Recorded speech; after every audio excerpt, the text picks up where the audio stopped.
wind from the sea carried a faint scent of salt and rain as Adrian Cole sat by the window of the small coastal restaurant. The waves outside crashed against the rocks, a rhythm steady and haunting. Inside, warm lights glowed on polished wood tables, and soft jazz hummed from hidden speakers.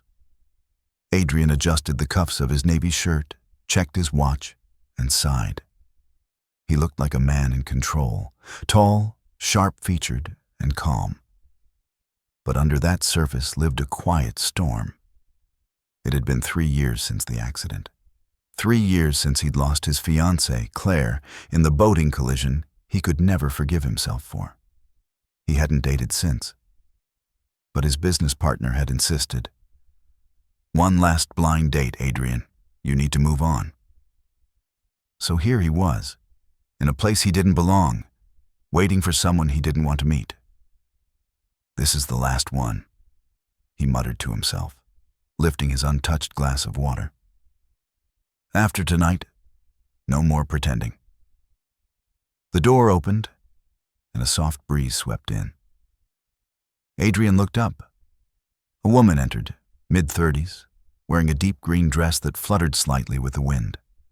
Her hair was a dark chestnut brown, tied back loosely, and her eyes carried the kind of warmth that made people stop and notice. She glanced around until her gaze found him. "Mr. Cole?" she asked gently. He stood out of habit and nodded. "Adrian, please." "Liana," she said, offering her hand. He shook it briefly, then gestured for her to sit. For a while they spoke politely. The weather, work, travel. Liana was a robotics teacher at a community center for kids. Adrian listened, responding with short, polite answers. His tone was distant, professional. But then, just as he reached for his coat to leave, she said softly, "Wait. Before you go, I think you once helped my son." Adrian froze. She reached into her bag and pulled out a small photograph, edges worn, colors faded. It showed a car half submerged in muddy water and a man, drenched and shaking, carrying a small boy wrapped in a blanket. Adrian's stomach turned. He knew that photo. He'd tried to forget it. "It was during the flood 2 years ago," Liana said, her voice trembling just slightly. "On the East River Bridge. My car was hit. I was trapped and my son, Eli, was in the back seat. You pulled him out before it sank. You vanished before I could even thank you." Adrian's hand tightened around his glass. The memory hit him like a wave. The rain, the screaming, the freezing water. The boy's tiny fingers clutching his sleeve. And then leaving before the reporters came, before anyone could ask who he was. He looked at her. "I didn't think anyone remembered." "I never forgot," Liana said softly. Neither did Eli. For a long moment, they sat in silence. The restaurant around them faded away. Adrian's eyes drifted to the window, where waves shimmered gold in the dying light. Finally, he whispered, "I wasn't supposed to be there that day. I just drove without thinking." "Maybe you were meant to be," she said. Something in him shifted. A door he thought had rusted shut cracked open, just a little. The next week, Adrian found himself driving to the community center where Liana worked. He told himself it was curiosity, nothing more. But when he stepped inside, the sound of laughter and chatter hit him like sunlight. Kids were gathered around tables with wires, cardboard, and toy motors. Liana knelt beside one boy, guiding his hands as he built a tiny walking robot. "Good job, Eli," she said, smiling. Adrian froze. The boy looked up, dark curls, bright eyes, and the same gentle courage Adrian remembered from that night. Eli noticed him and waved shyly. Liana turned, surprised, but pleased.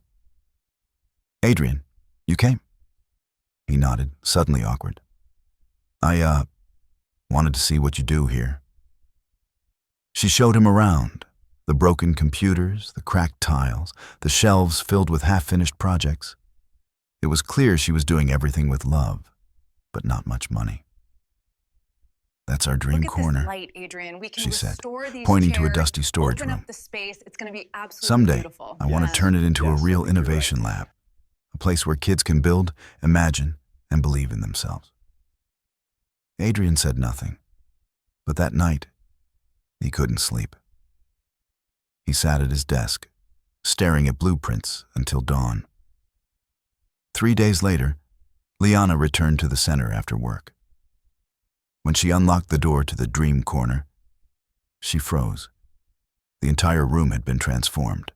New tables gleamed under soft lights. The walls were painted bright sky blue with murals of robots and stars. Shelves held tools, kits, and screens. In the center stood a glowing sign, "The Spark Lab." She turned, speechless, as Adrian appeared behind her. "You did this?" she whispered. He shrugged lightly. "Consider it a small thank you for reminding me what hope looks like." Her eyes glistened. "Adrian, this is incredible." He smiled faintly. "You build robots. I build spaces. Guess it's a good match." Weeks passed. Adrian started visiting often, helping the kids with designs, teaching them simple code. He laughed again, something he hadn't done in years. He stayed late sometimes, sharing quiet tea with Liana after everyone left. Their conversations deepened, about loss, love, and starting over.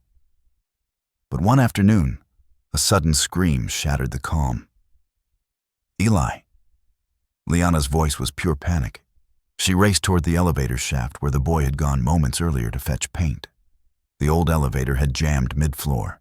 Sparks flew, metal groaned. "Eli!" she cried, pounding on the doors.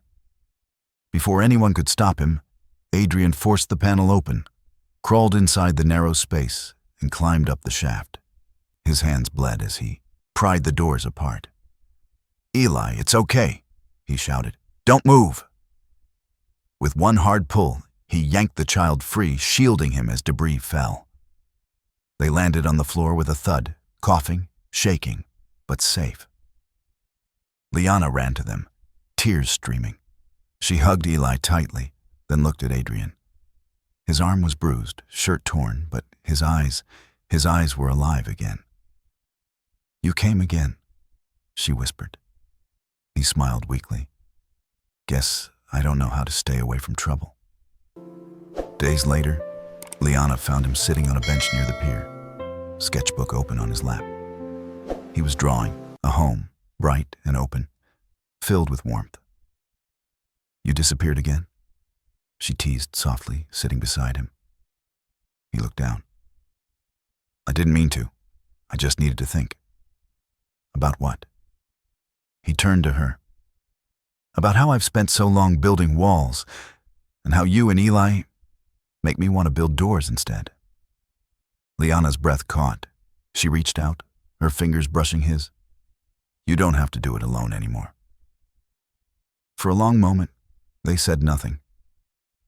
The sea rolled quietly before them, the sky painted with sunset gold. Adrian finally exhaled, a long, shaky breath, like a man finally setting down a weight. A month later, the new Youth Tech Village opened, a joint project between Adrian's company and Liana's foundation.